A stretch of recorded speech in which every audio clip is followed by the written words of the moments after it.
everyone, welcome to the RotoGrinders Morning Grind Podcast. I'm your host, Stevietpfl. It's Tuesday. It's October 8th. It is 2024. We have a 11-game NFL slate here for Week 6. 10 games on DraftKings, 11 games on FanDuel. We've been breaking down the Sunday Night Football game to include the FanDuel full main slate. Day early than our normal breakdown. I appreciate Noto doing the podcast a day early. My family and I going to hunker down for the storm that's about to hit Florida. So real first look this week. I did some research today, but I do a lot of my research on Tuesday and Wednesday, and I did a lot of it on Monday and Tuesday this week to kind of try to get ahead of everything. Noto, what's happening, my friend? Week 5 was a disaster, but yeah, I'm curious about, I've never been in a hurricane. So what do you do to prep for it? Yeah, I mean, so I'm lucky we don't have, we're not like in a flooding area. So I'm very fortunate that I don't have to go get sandbags and stuff like that. And I live on a golf course. So I'm definitely worried about like stuff coming through back windows. So board those up. But yeah, I mean, that's basically it. Have some gas set aside, for the generator if we need it and see what happens. I mean, luckily I have a lot of family, in this area. So, if we lose power and somebody else doesn't have power, we typically get lucky and like have one house that, has power, so we'll see what happens, man. I mean, that's all we can do. Yeah. I mean, I've been through a lot of hurricanes. This one makes me nervous. I don't typically get nervous about storms. I tweeted this out earlier today, and this one makes me a little nervous. Well, stay safe out there, my dude, and yeah. But hey, listen, I'm ready to talk some football because I need the distraction, my friend. I will say I'm with you. Week 5, not great for me. I had a couple like good tournament teams that like almost tried to save my weekend. My main team was awful. And it was like the guys that I really liked and they just didn't perform well. I mean, I played a ton of Mason and he kind of stunk. He was just not good. I played a lot of like Jordan Love double stacks and they just didn't get there unless they were like craft double stacks. And that wasn't my main team.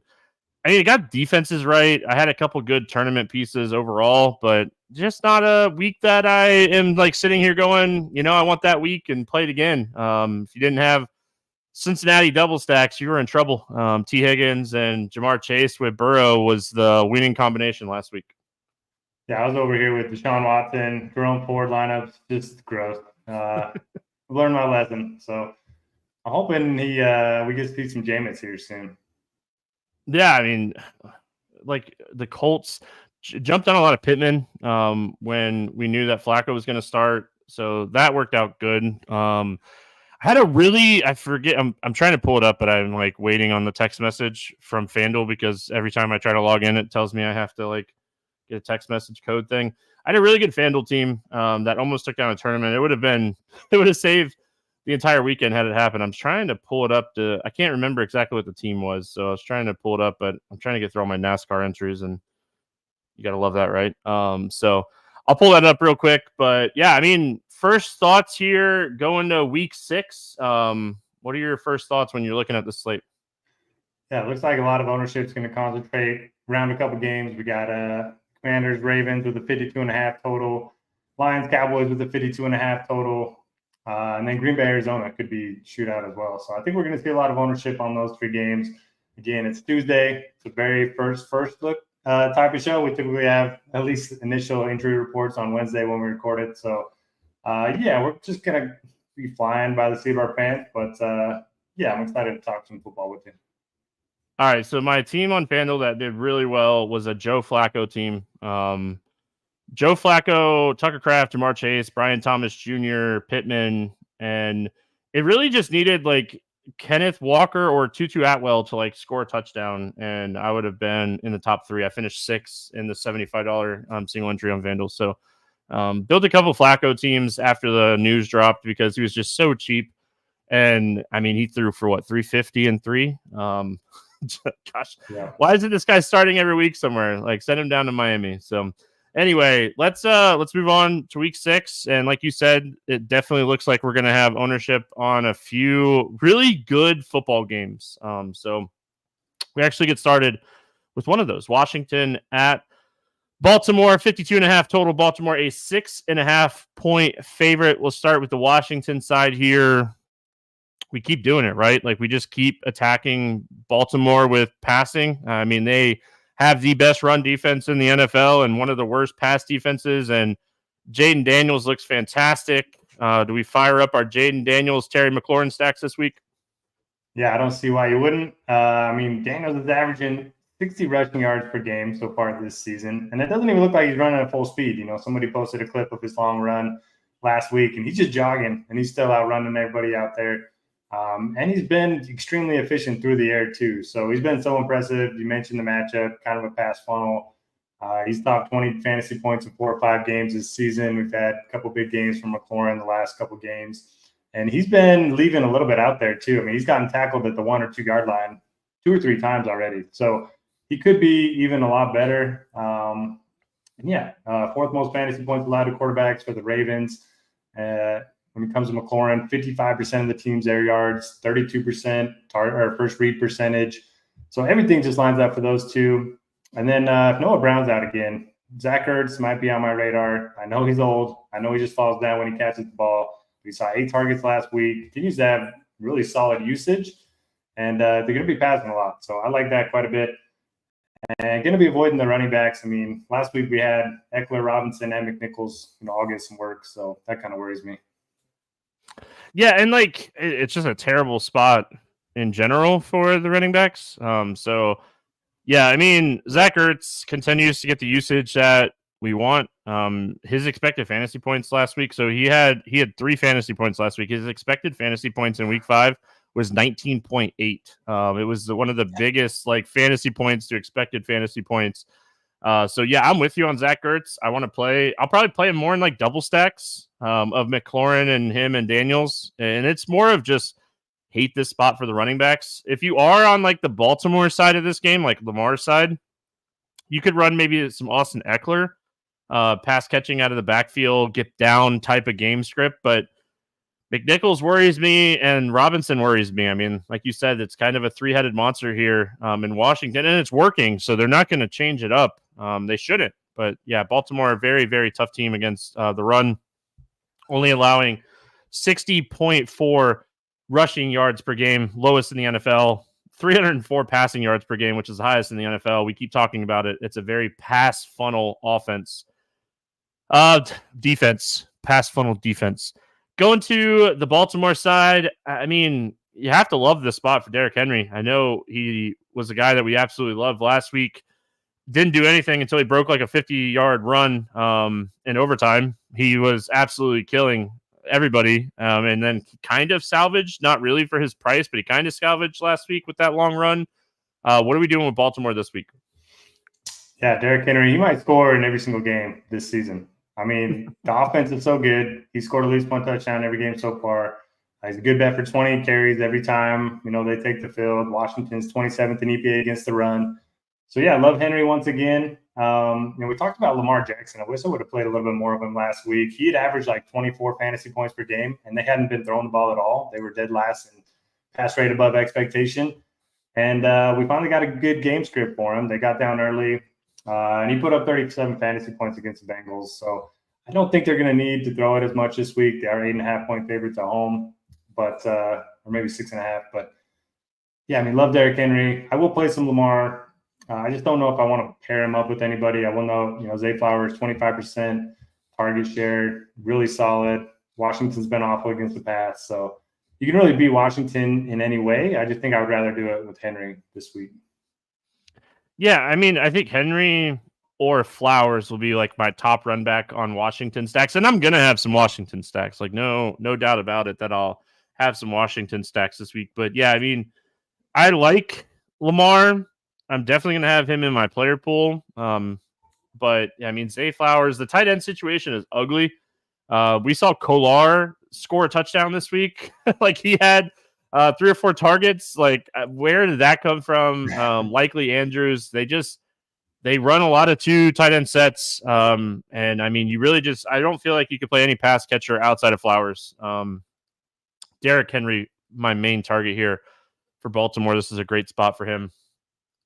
Arizona at Green Bay, 49.5 total. Green Bay a 5-point favorite in this one. We'll go to the Arizona side here first.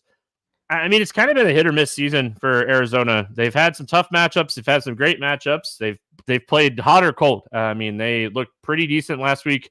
And I think it was Kyler Murray having that long rushing touchdown that made it the game where they won the game. And, you know, he played okay. He didn't play great.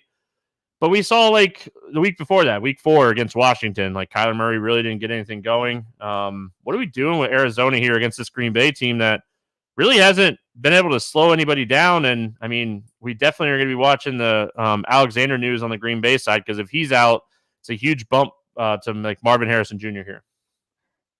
Yeah, like I said, last week, I knew Kyler Murray would have a good game because I didn't play him. Played him the last 2 weeks. Washington, he had 10 fantasy points. Against Detroit, he had 15. Comes out against the Niners, puts up 25. So I just can never get this guy right. I do like the matchup. You mentioned it. Packers haven't really been able to stop anybody. And yeah, if Jair Alexander's out, bump to Marvin Harrison. I think I saw he has the highest target rate in like coverage. So like when he's been covered, he still gets targeted a bunch. I don't know if that's good or bad, but Kyler's definitely looking to throw him the ball regardless of if he's open or not. So I suppose we can look at that as a good thing. Trey McBride caught all 6 of his targets last week. Packers have allowed the 9th most fantasy points to tight ends. I kind of like that. And James Conner just seems to get there every week. He's top 14 fantasy points in 4 or 5 games. Never gets much ownership. So I think there's some pieces here, but if I'm building single entry stuff, I don't think I'll get to the Packers or the Cardinals. Sorry. Yeah, I mean, James Conner, 82.5% snap percentage. It's the 3rd highest in the NFL behind Karen Williams and Alvin Kamara. So, like, he's a volume guy.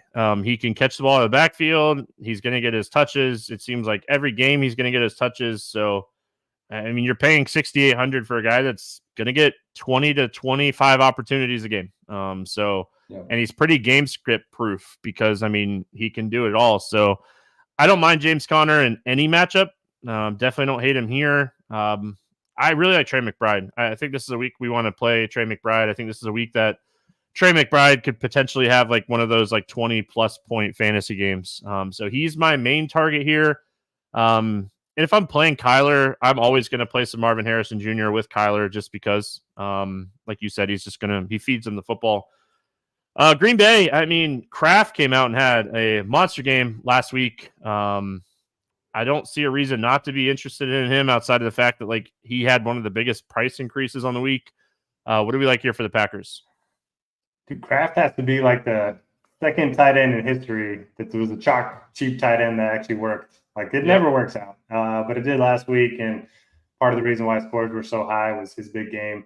But it does look like Luke Musgrave might play. I know he was dressed last week, but he didn't end up playing. Sounds like he might be good to go. I still think Kraft's going to be the tight end one there. But then we got to keep an eye on Christian Watson too. Sounds like Romeo Doubs is going to be back. He missed last week with a personal issue. And you have Jaden Reed. He got suspended for a week, right? Oh, is that what it was? Yeah, they suspended Dobbs for a week. Is that for last week or this week? No, it was just last week. He's back this week. Okay. So yeah, I don't know. I mean, Jaden Reed's expensive. He's been awesome, but I don't really want to pay what we have to pay for him when it comes to wide receiver. There's some other elite guys that I like a little bit more. So I love the spot for Love. I just don't know what to do with his pass catchers.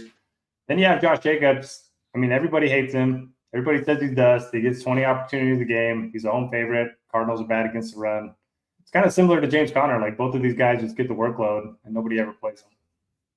Yeah, I mean, Josh Jacobs is averaging almost 4 yards per carry, or a little over 4 yards per carry, just doing his thing this year. And yeah, I mean, I think that you can obviously take shots on him at 6,700 here in this matchup again in Arizona. And like we're talking about Connor, he had the 3rd highest snap percentage this year. Josh Jacobs has the 4th highest. So just another one of those guys that you play for volume. I think running back is okay this week. I think there's some good plays. I think it's a position that I probably narrow down my player pool a little bit, but I think wide receiver is the thin position this weekend. We'll talk about that as we're going. But yeah, I mean, I want to play some Reed. His ceiling is just massive. I know, like last week, he didn't score a touchdown, but like his air yards and his first read percentage and stuff is just too good for a guy with a Jordan Love at quarterback who's just chucking. So I think Jordan Love very much in play, and Reed and Kraft would probably be my favorite run back, like stack options here. But yeah, I mean, these two first games, just two excellent football games that you want to target. I mean, we're going to talk about two other games, and then we're going to talk about 8 mediocre games, 7 mediocre games, 6 mediocre games, I guess, because the Sunday Night Football game is actually not that bad. But like this one, Houston at New England, 37.5 total. Houston a 7-point favorite. News came out today. Drake May will start, is what they're expected to announce tomorrow. So stupid, just announce. Who cares? Let's start here with the Houston side. Nico Collins week to week. I think that pretty much tells us that Nico Collins is probably doubtful to play this week. With the week to week instead of day to day. What do we like here for Houston against the Patriots? Yeah, expecting Nico to be out. With him, only playing a little bit last week. Stephon Diggs was a clear wide receiver 1, 21% target share, 31% air yard share.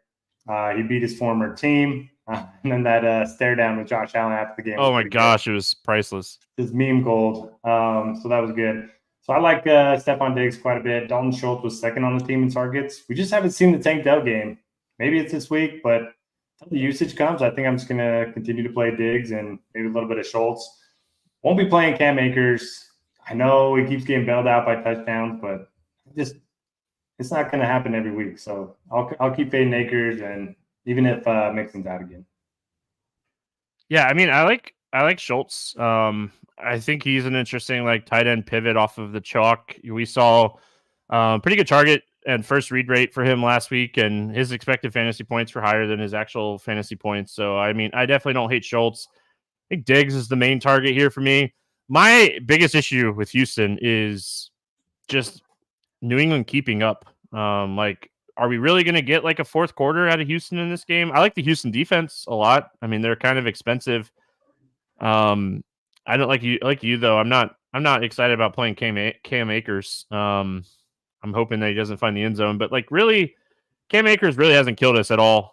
Filling in, if you faded him every week, he really just hasn't killed you. He hasn't had that 20-point game, and I don't expect it to happen this week. So, with Stroud at quarterback, I'll take some shots on Diggs. I might throw a little bit of Tank Dell out there if Diggs gets popular, but Schultz is another guy I don't mind. On the New England side, I mean, I don't like anything. I think Drake May might be a slight upgrade from Brissett. Very inexperienced. The Houston defense is kind of better than we expect. I mean, they're only allowing 173 passing yards per game, which is the fourth fewest in the NFL. Just nothing really jumping off the page to me here for New England.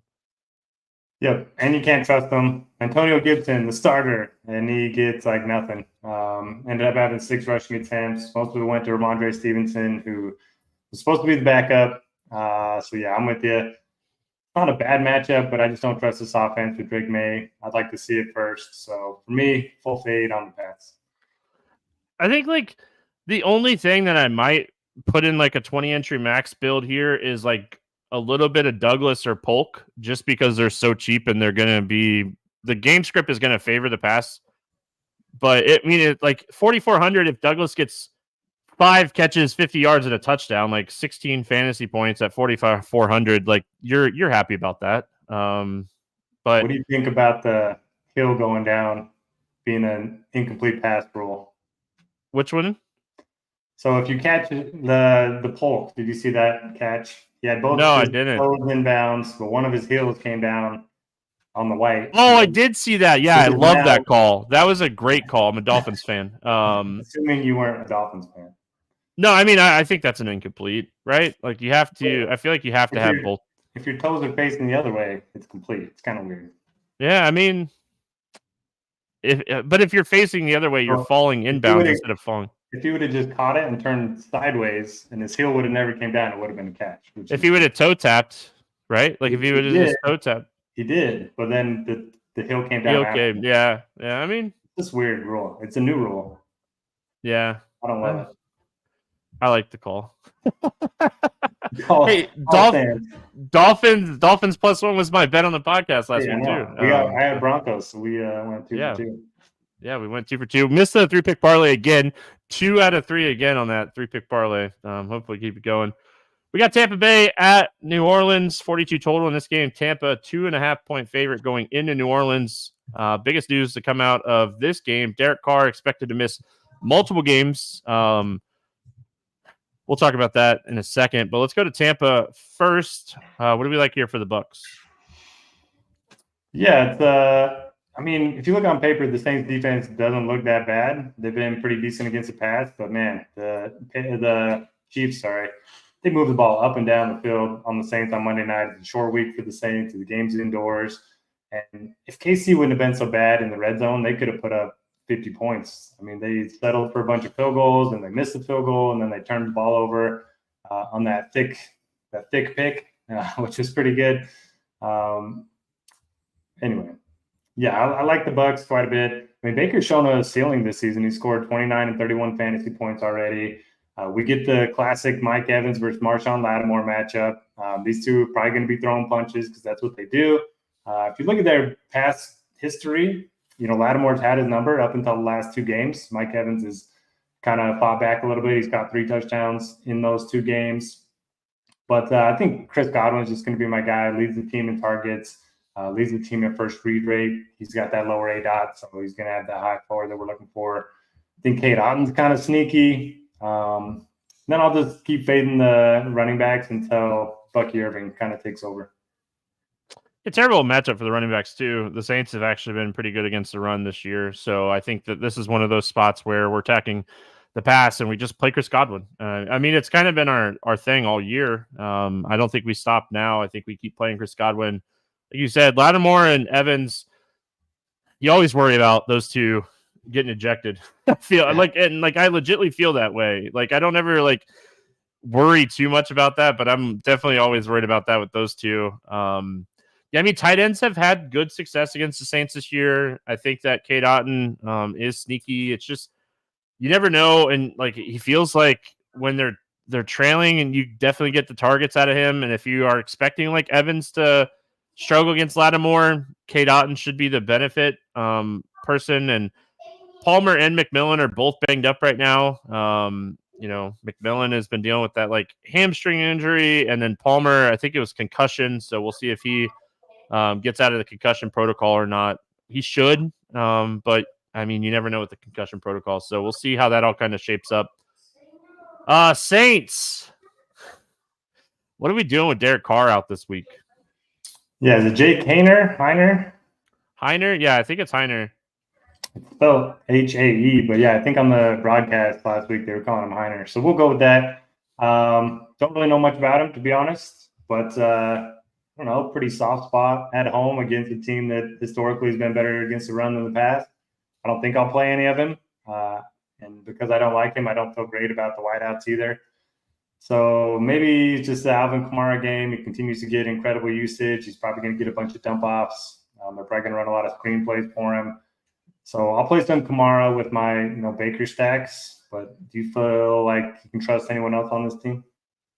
Yeah, I mean, he was, I'm pretty sure he was Washington and Fresno. I researched this earlier and I already forgot, but I'm pretty sure high up D1 quarterback selected in the 3rd or 4th round last year, pretty sure.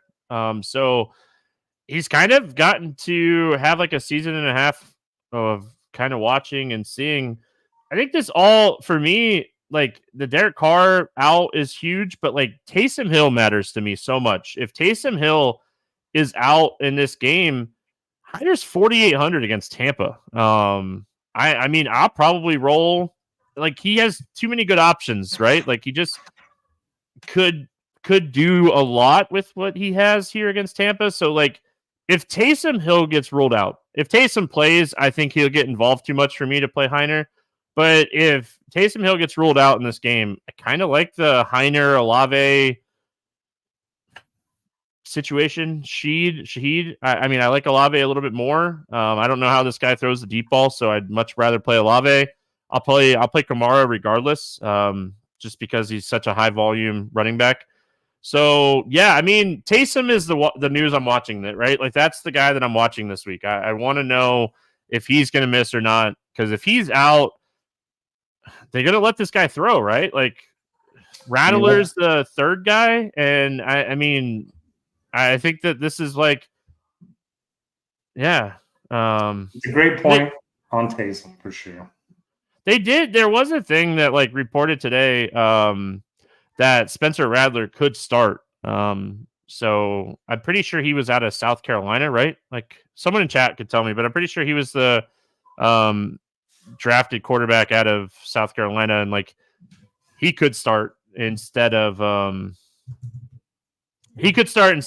So at the end of the day, I don't care who starts out of those two. I'll play either one of them if Taysom Hill is out. That's where I'm at here on a Tuesday night. Is I have interest in either one of these guys if Taysom Hill sits.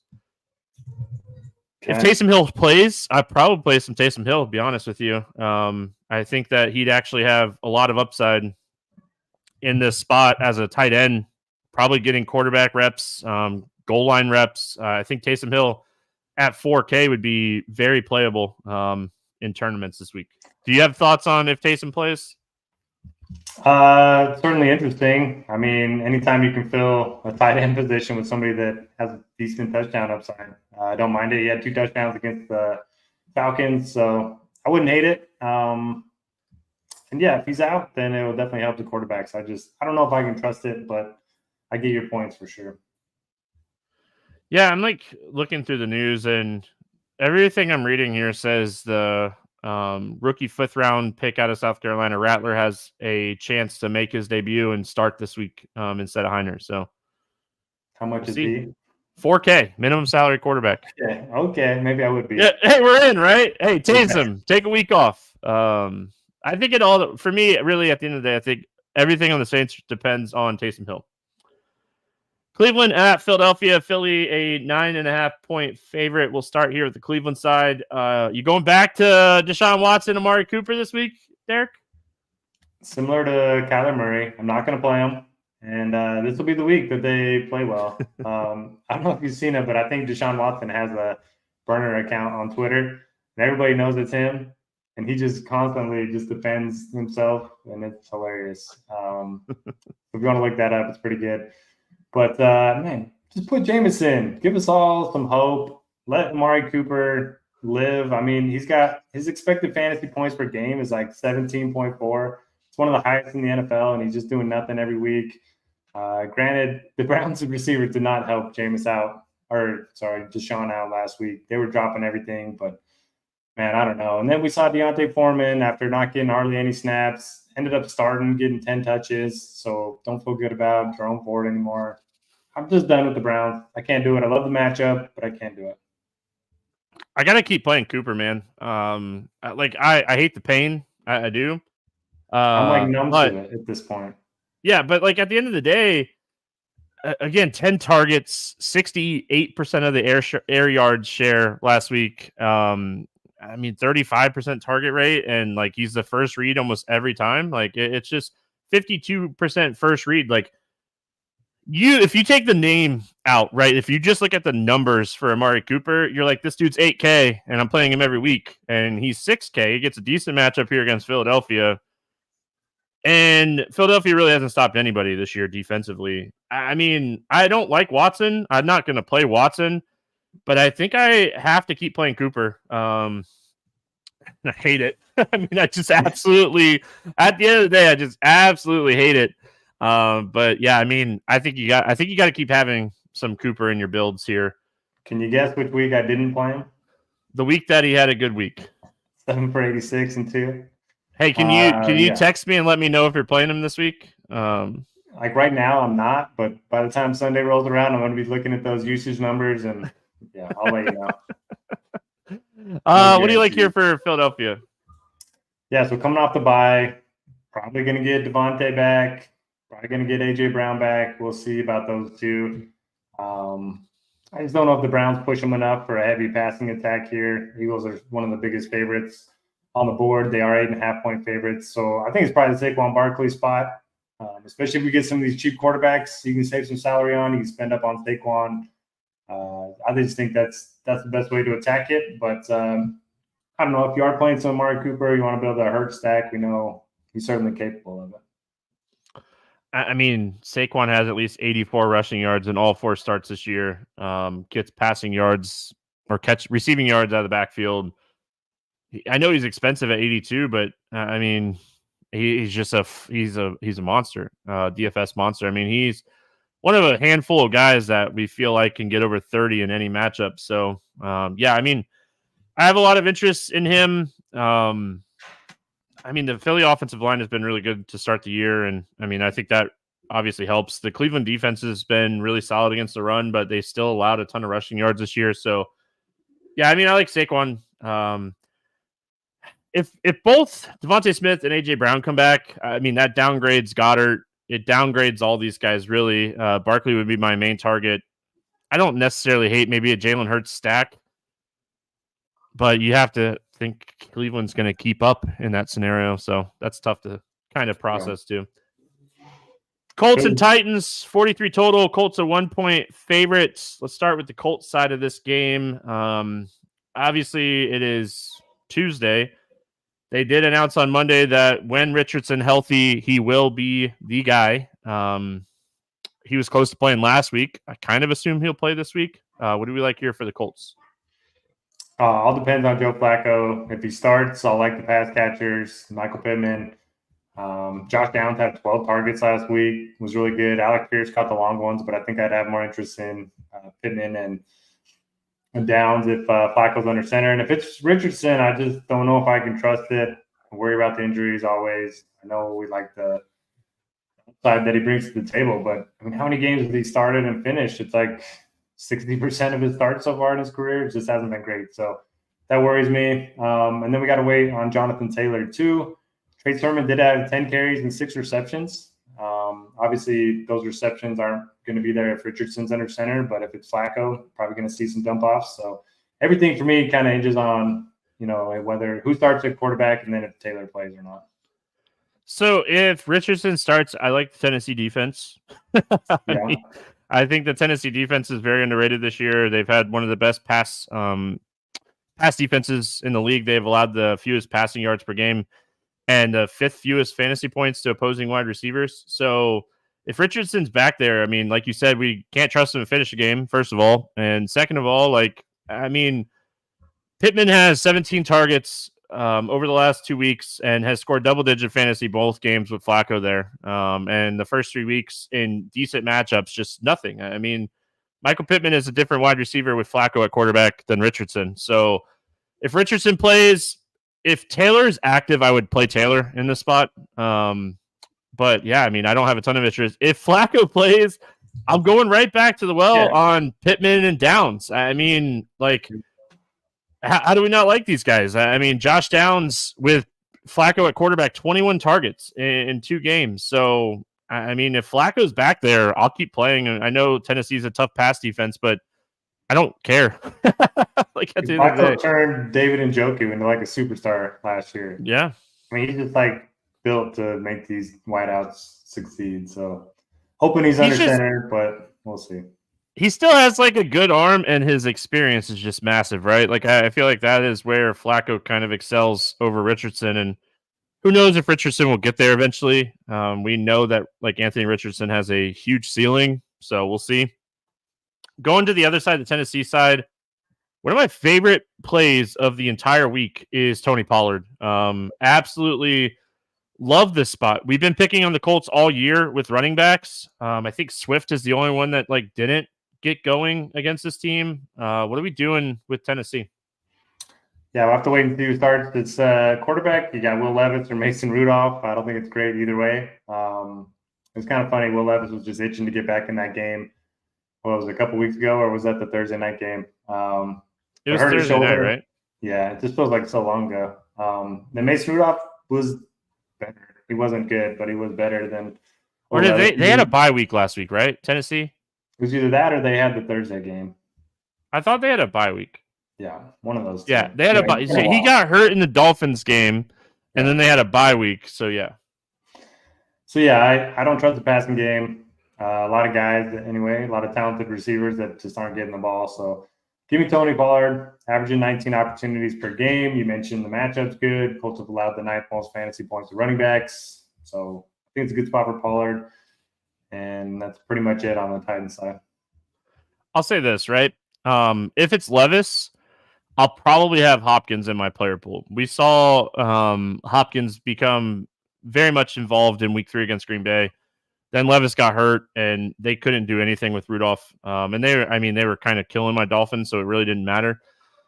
If Levis plays, I have some interest in DeAndre Hopkins. But either way, I really like Tony Pollard. If Richardson's at quarterback, I like the Pollard Tennessee combo, the Tennessee defense combo. All right, 4 o'clock games. I almost called them the Clippers. The Chargers and the Broncos, 35.5 total. The Chargers a 3-point favorite. Any interest here in the Chargers? Not really. I think Justin Herbert, it was a much-needed bye week for him. Gets to heal those injuries, but still, it's a run-first offense. It's a run-second offense. And both of these teams have really good defense. Going into Denver is never easy. Broncos are 3rd in EPA against the pass. 2nd in fantasy points allowed to wide receivers. So it's just a really tough spot for the passing game. I don't really want to play J.K. Dobbins either. So I'm probably just going to fade him. Yeah, I mean, I like both defenses in this game. I think both these defenses are stout, like you said. A little bit more interest in Dobbins than you. But, I mean, it's really, like, very slim still. He struggled in some tough defensive matchups there right before the bye. But also, like, Justin Herbert was just, like, broken in both of those games. So, yeah, I mean, Justin Herbert, this, like you said, this is just it's a run-first offense. They're running the ball 50% of the time, which is the 2nd highest in the NFL. And that's not what you're looking for in a tough matchup against Denver. Even on the Denver side, I don't really love anything. I like the defense for Denver against the Chargers. But this is just, I feel like this is a low-scoring game. I keep falling into the Cortland Sutton trap, I feel like, but I don't think this is the spot I would play him. Played him quite a bit last week against the Raiders, but I overall just think I'll just leave the 2 defenses in the player pool here more than anything. Yeah, just want to know Javonte Williams has had 19 opportunities in each of the last 2 games, so he's kind of becoming the clear RB1 there. But Chargers are 1st in EPA against the run, so don't really want to play him in the spot, but keep an eye on him moving forward. Agree with you on Sutton. Agree with you on the defenses. All right. We go to the next one. Pittsburgh at Las Vegas, taking on the Raiders, 36.5 total. Pittsburgh, a 3-point favorite. Any interest here in Pittsburgh? So kind of depends on Jalen Warren, Cordarrelle Patterson. If they're both out, then I'll play some Najee Harris. He looked pretty decent against the Cowboys the other night. But the passing attack is just tough because they want to run the ball and they don't want Fields to make mistakes. The only way he's going to have a big game is if they get down early. And I just don't see that happening against the Raiders. And, man, did you see those clips of George Pickens running routes or not running routes, I guess you could say? It's not good. Maybe that'll light a fire under him. Maybe, I don't know, maybe the coaches will bench him. I don't know. It's not great. So I'll probably fade the passing attack. But Najee, if the other 2 running backs are out. Yeah, so Patterson's already been ruled out for this game. They announced that today, and they announced that Warren's doubtful. So in that aspect, I like Najee just pure volume-wise. Like the Najee Steelers defense combo, definitely in play for me this week. I want to play a little bit of Justin Fields here just because it's the Raiders defense, and we've seen like the ceiling for Justin Fields is there. But my only concern is, can the Raiders put up points where it forces Fields to actually play football? And like, so you got to build. So if you're playing Justin Fields, I feel like you have to play like a Bowers and another piece of Vegas. I don't know who it would be, maybe Myers or Tucker or somebody, and just hope that you get like 2 really fast early touchdowns from the Raiders, and then Fields has to play football. But my favorite play from Pittsburgh is Najee under 6K on DraftKings, and the volume is just going to be great this week. They want to run the ball first, like you mentioned, and he really doesn't have much behind him now with those two guys. I mean, one doubtful and one already out. Raiders side, do we like anything for the Raiders against this tough defense? You can always play Brock Bowers. I mean, Trey Tucker is still pretty cheap, but not really. I mean, I just think, I don't know, with Devontae Adams probably going to be back, I don't think you need to force anything here. You think he plays? I don't think he plays. I don't think he plays another game in the Raiders uniform. I didn't think so until I just read the DraftKings quote on him. Expected to play in week 6. So. Yeah, maybe for a different team. Yeah, that's where I was going to go, but we'll see. Yeah, I mean, listen, if he does play, I don't like him in this spot against Porter Jr. Bowers is the guy I really want to play here because they've run him out of the slot a ton this year. And that's where you're going to avoid the two really good corners for the Steelers is out of the slot. So I think if anything, you're taking some shots on Bowers. His first read is what we look for. Who knows who's going to start at quarterback, but yeah, I mean, he's run out of the slot 55% of the time this year. And that's a tight end getting a ton of work out of the slot, which is great. So I think Bowers is the only guy that I'll play here from the Raiders. And again, I like the Pittsburgh defense quite a bit in this spot. All right, we got Atlanta at Carolina, 47.5 total in this game. Atlanta, a 6-point favorite. What do we like here for the Falcons? The NFL is so much better when Kirk Cousins is balling. I mean, dude is just awesome off the field. And, yeah, he's just all over the internet with his stuff. So I love it. I mean, 509 passing yards and 4 touchdowns against the Bucs. How great was that? Yeah, so good. Now he gets another good matchup against the Panthers.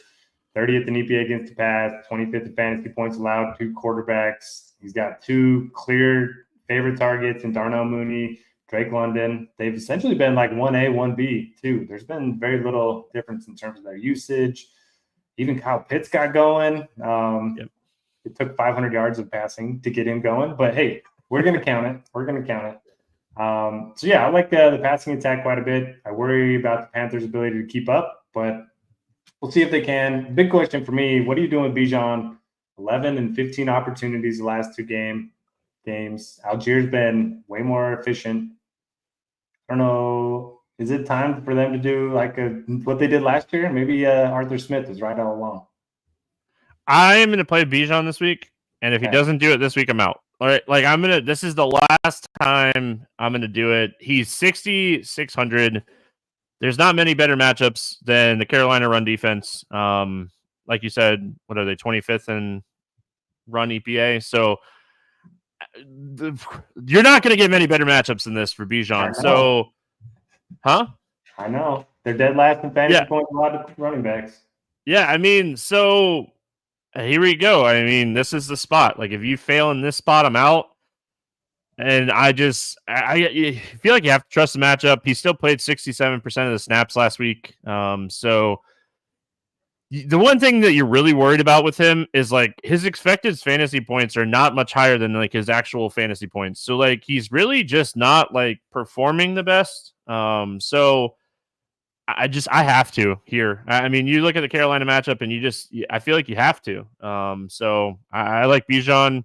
I like London. I like Kirk Cousins. I mean, like you said, you just worry about Carolina keeping up, and I feel like Carolina keeps up. So going to the Carolina side, like I know Deontay Johnson just burned me and burned a lot of people, but you go right back to it, right? Like this Atlanta pass defense is not great. I feel like you go right back to Deontay Johnson, and if Leggett is back, you play him. He expects to suit up, but I'm going right back to it, and I like Chuba Hubbard. I kind of like Carolina to keep up in this game. Yeah, I'm right there with you. It does look like Deontay is probably going to get a lot of AJ Terrell, so I'll keep an eye on that. I'm just going to pull up how often he runs routes in the slot. Probably not very often. Okay, 24%. So that's higher than I was expecting. Probably even higher now that Thielen's kind of been out. So hasn't Terrell struggled this year though? I know, like typically he's a good. I'll pull up his PFF grades when you talk about the next team. But so yeah, I'll chase volume over matchup any day of the week. And Deontay, 10 end zone targets, 3 more than anyone else in the NFL so far this season. So I'll play some Deontay. I think it's a great spot for Chuba Hubbard. We were watching them last week, me and my girlfriend, and she's like, "Is his name Chubby Hubbard?" Yeah, it's close. So it's a great spot for him. In the 3 games that he's played with Andy Dalton under center, he's averaging 22 touches, 28 yards from scrimmage. Jonathan Brooks is still not practicing, so we don't have to worry about that. So yeah, I like this game quite a bit. I think it has some sneaky shootout potential.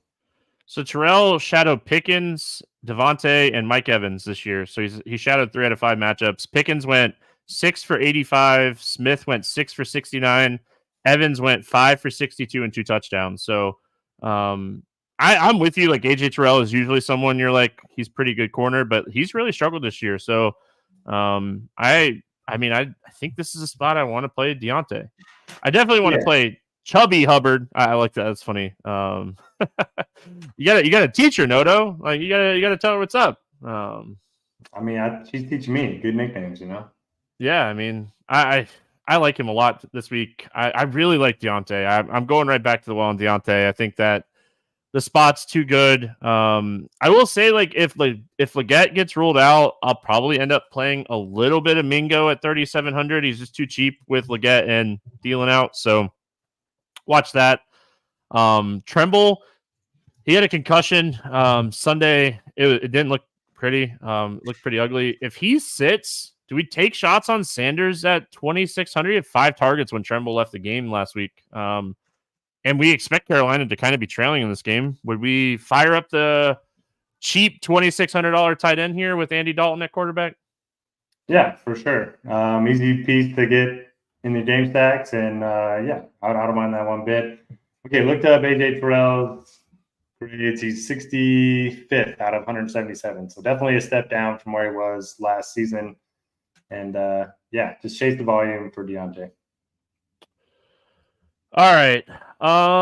We finish out the DraftKings slate. Detroit at Dallas, 52.5 total. We started with a great game. We finished with a great game. Detroit, a 3-point favorite going into Dallas. Detroit coming off a bye week. It's a great spot for Gibbs and Montgomery if you can figure out which one you want to play. St. Brown, Williams, Laporta. I mean, everything should roll here for Detroit against Dallas, whose defense has not been the best this year.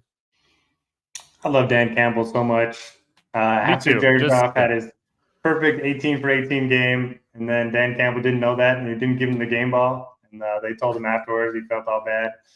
Then I was watching an interview with him today, and he's saying what he likes to do is just go to the movies, just eat popcorn, and recline the chair. That's like his favorite thing to do when he's not watching football or coaching football. So just the dude's dude. Jared Goff's always good indoors. Pretty good matchup against the Cowboys. Their defense isn't what it used to be. Monroe St. Brown, 30% target share, 35% first read rate. J-Mo's a deep threat. Laporta's usage is going up a little bit. You mentioned the running backs. I think both of them could get there in this spot. So I don't dislike anyone on the Lions. Yeah, I mean, I'm going to play a lot of Detroit with probably not a lot of Jared Goff, which is kind of weird. But I like all the pieces and just kind of figure out and, try to hope you get that one piece that has the big game. But I mean, like Gibbs is coming off a 2-touchdown game. He's had at least 17 DraftKings points in 3 of his 4, and the one that he didn't had 16. So, and David Montgomery, I mean, he's had at least 15 fantasy points. Like these two guys are combining for 32 fantasy points a game at minimum. So it's great. You got to pick which one you want. I typically lean David Montgomery just because he's cheaper and he usually has lower ownership than Gibbs, but I think both of them are very much in play. Dallas side, I kind of like Dak this week. I feel like this is going to be a game they're trailing. He threw for 350 last week against Pittsburgh. They kind of let him air it out a little bit. They finally got away from Zeke, and they needed to. He's been awful. I like this matchup for Dak, and it's more of like, I just really like Tolbert at 5K. And I'm going to play a bunch of Tolbert here with Cooks on the IR. I like Ferguson in this matchup, coming off of a really solid game. I love this spot for Dak. Yeah, I do too. I was going to bring up CeeDee Lamb's usage because it is a little concerning. I mean, I know he's got the huge contract.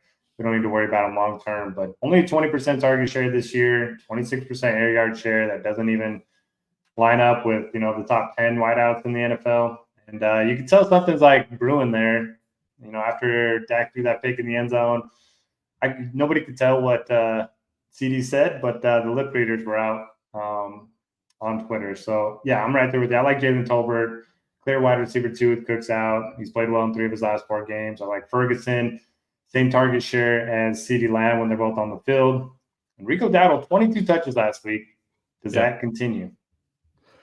I think so. I don't know if it's going to be that high, but I feel like he is going to be the guy moving forward. So I think if you're going to play a running back, I don't know if you necessarily have to, but I think if you're going to play a running back, it's him. And what I thought was interesting, we talked about this on the podcast last week. We were like, hey, CD, maybe they put him in the slot a lot this week because Porter Jr., 69% on the outside against Porter Jr. last week. He was only in the slot 31% of the time. Like, he's why? In the slot. I know, like, what are we doing? Like, it should have been the other way around. CD should have been in the slot 70% of the time. So they ran a lot of Turpin and Ferguson out of the slot last week. And then CD got shut down by Porter, and Jalen Tolbert was like, thank you. He had a big game. I think you go back to CD here and just kind of hope that they get it going a little bit against Detroit. So, I mean, Detroit's pass defense has not been the best. 21 in pass EPA, 6th most passing yards per game at 276. So I think you go back to CD here and say, this is a game he can go for 30 plus and be a wide receiver 1 type play. It just feels like it, right? It just feels like, but man, if I'm like paying up for one spot, I think I'd rather have like Saquon or I don't know. Oh no, I definitely I hear you. But is that gonna push down CD's ownership too? It's Tuesday, so we don't have like a great idea of projected ownership and what it's gonna look like. But are we gonna see like CD kind of fly under the radar this week because he's 8,600? Probably. And like the CD Dak stack's not cheap by any means, so it'd be interesting to see what his ownership looks like on like Saturday night, Sunday morning, projected ownership wise. Because if he's going to be lower owned, I might bump up my ownership to him. Like it just feels like this is a game that Dak forces the ball to CD Lamb, and he has like a 15 target game, and he just has like one of those monster like CD games. He really hasn't had one yet this year, and I feel like it's just coming. So he's a guy that I'm definitely going to be looking at like his wide receiver like props when they pop up tomorrow. So. Anything else from this one? Nah, great game. A lot of ways to attack it. All right, Sunday Night Football over there on FanDuel. So we're definitely looking more at FanDuel pricing on this one and playing Showdown on DraftKings. We're just breaking down our spots that we like. Cincinnati at New York Giants, 49 total. Cincinnati a 3.5 point favorite coming off of a absolute monster game here. Joe Burrow just looks fantastic. I mean, they started the season slow like they typically do, and here we are again, just kind of doing their thing. So love what they're doing right now, Cincinnati. So, yeah, I mean, again, throwing the ball 65% of the time, 6th most in the NFL. What are we doing with the Bengals here on Sunday Night Football against this Giants defense? Yeah, so I forgot we were doing the FanDuel game. What's the Malik Neighbors injury situation looking like? So it's a concussion, and I mean, I feel like it's still too early in the week. I feel like he didn't practice at all last week, but if he returns to the practice like tomorrow, Wednesday, or Thursday, he probably plays. I'm assuming that he plays for that's how like my research of this game. I think the biggest injury news here is like Zach Moss. It looked like he sprained his ankle late in the 4th quarter. He had one more carry after he got hurt, but it was the Chase Brown show. And that's Giants defense against the run. I think it might be time to fire up some Chase Brown at 5,400 on FanDuel. He was my low-owned running back touchdown last week, and he scored a touchdown. So he's kind of looked way better than Zach Moss anyway. But if Zach Moss sits, man, like Chase Brown's going to be a staple for me on FanDuel at this price. Yeah, love that price point, 5,300. He's had 27 rushing attempts the last 2 games. And yeah, the matchup sets up pretty well for the run. So I'm with you. I kind of think the Giants' pass defense could slow down Burrow. I don't know why. But I don't have a ton of interest in Burrow stacks here on FanDuel. So I'll probably just play the running game and hoping Moss is going to be out. Yeah, I really, even if Moss plays, I think I'll take some shots on Chase Brown on FanDuel this week at this price. I think he's too cheap. He's looked way better. I think this is him taking over the role from Zach Moss. And not like Zach Moss hasn't been okay and serviceable, but Chase Brown's just looked way better. So I want to play Chase Brown on FanDuel regardless. And I think Jamar Chase is too expensive for me to play on FanDuel at 9,500. So I probably don't get to a lot of him over there. Probably play a little bit of T. Higgins at 76 in game stacks because I think this game is definitely stackable. 49 total, 2 offenses that are great, good enough. Going to the Giants side, if Malik Neighbors plays, he's probably one of my favorite plays on FanDuel this week. 8K. His target share has just been incredible. Only 7 targets in week 1, but 45 targets in the 3 games after week 1. Clearly one of the top wide receivers in the NFL, one of the highest target shares in the NFL. If he's good to go, I'll pay 8K for him with this volume. Yeah, for sure. Leads the NFL in expected fantasy points per game. Leads the NFL in first read rate. It's actually 10% higher than the next closest. He's at 47%, which doesn't even make sense.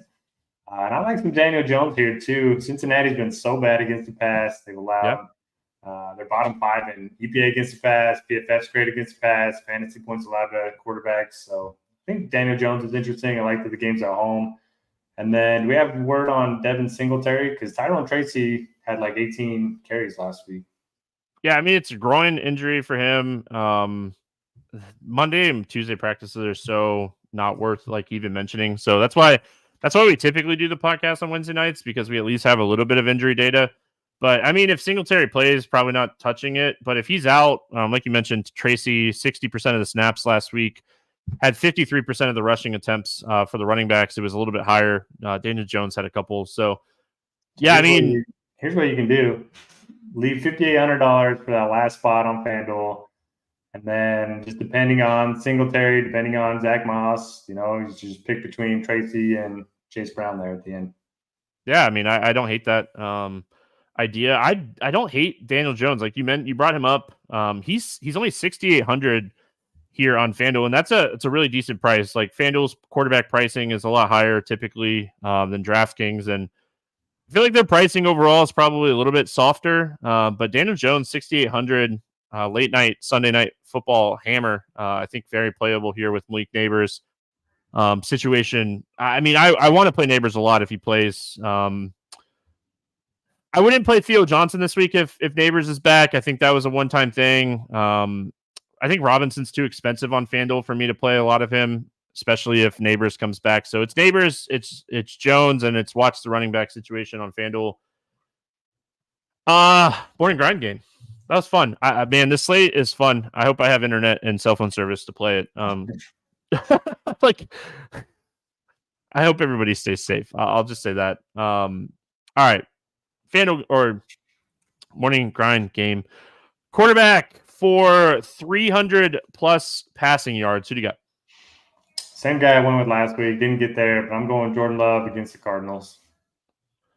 Yeah, I played so much of him last week. I can't, man. I can't get over it. I think I'm going to go back to the well on Kirk Cousins to throw a bunch of yards again this week against Carolina. So, give me Kirk Cousins. It is Tuesday. Do you have a running back you think is going to be low owned that's going to score a touchdown this week? Well, we talked him up a lot on this show, so I don't think we're going to be the only ones on him. But at the time, I thought he might be low owned. That's Tony Pollard. We'll see about the ownership part. I hope so. I mean, I really do hope so. I'm going to go Josh Jacobs. We talked about him. He doesn't typically get a lot of ownership. So both your answers were my second choice for those questions. Yeah, perfect. I like it. Quarterback, wide receiver stack for a touchdown. Who's scoring a touchdown this week? I'll go Jared Goff to Amon-Ra St. Brown. All right, I like that. I'm gonna go Daniels to McLaurin. I know it's kind of chalky, but I mean, I had to get some Washington love in here. Baltimore, that pass funnel. Like, I want to play Daniels in my main lineup. I just don't know if I'm gonna be able to make it happen at his price. Gonna try and see what kind of value opens up throughout the week. Wide receiver for 8+ targets. Who do you got? I'm going to go, if Joe Flacco is under center, I'm going to go Josh Downs. And yeah. What about you? I'm going to Deontay Johnson. I know only 6 targets last week. I know it was kind of a down game. We talked about it in depth when we were breaking this game down. AJ Terrell has not been as good this year. Deontay Johnson should get peppered in this game, and I think he's going to get plenty of targets. So Deontay Johnson, back to the well for me on him.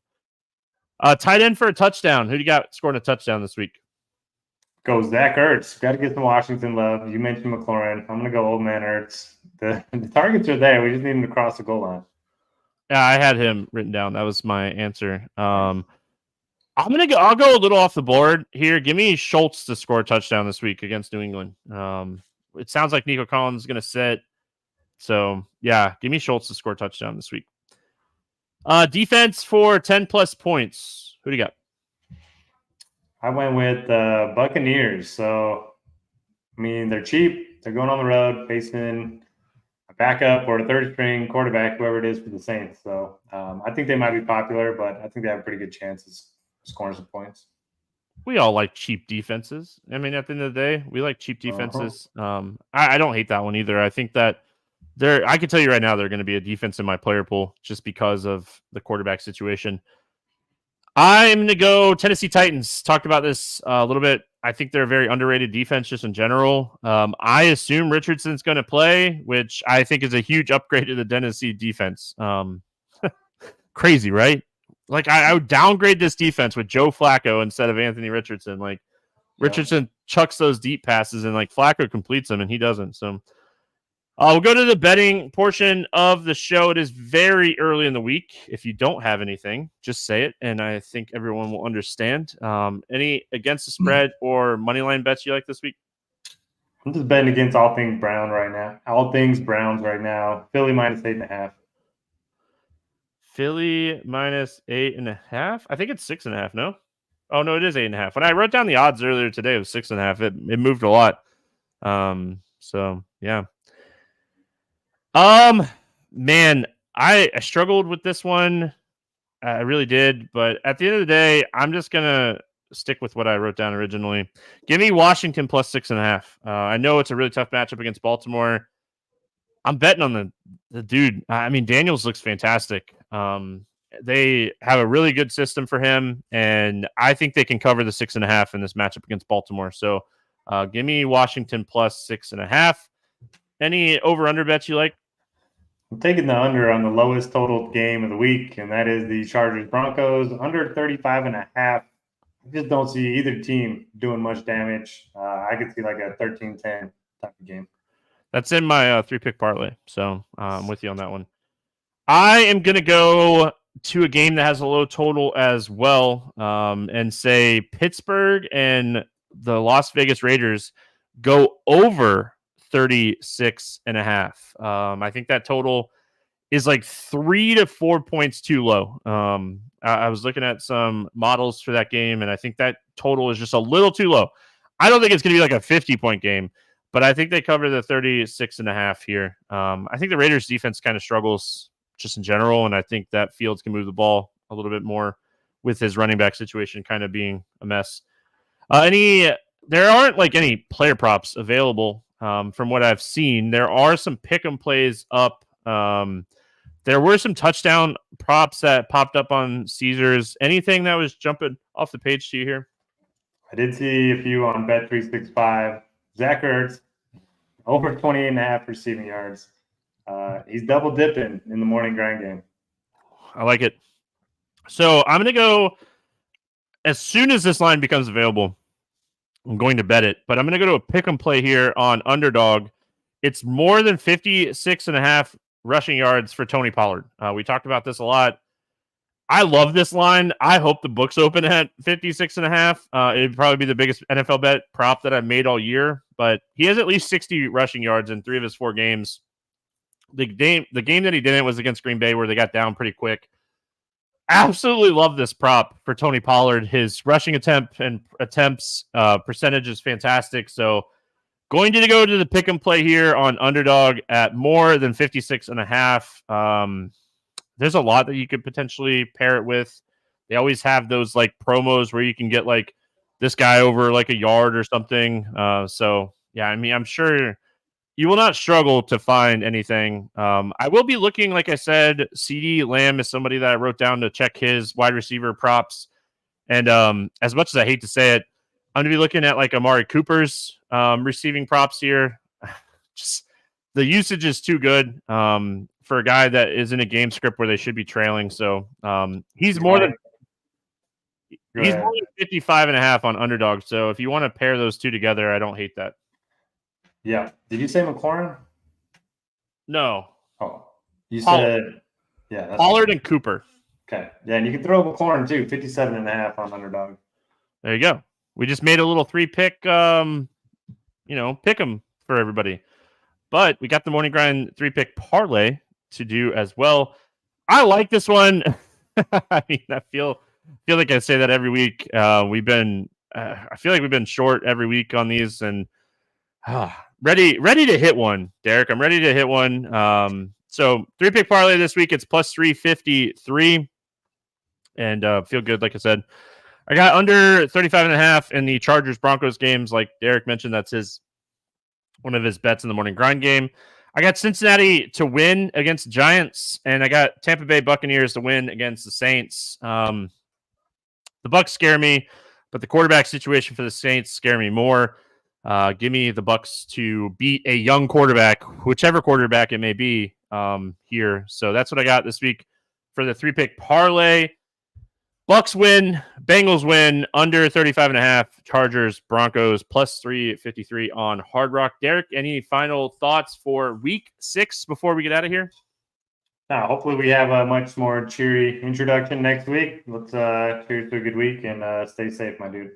Yeah, man, I appreciate that. I hope everyone in the Florida area stays safe. I hope if you live in Tampa, you are already not in Tampa anymore.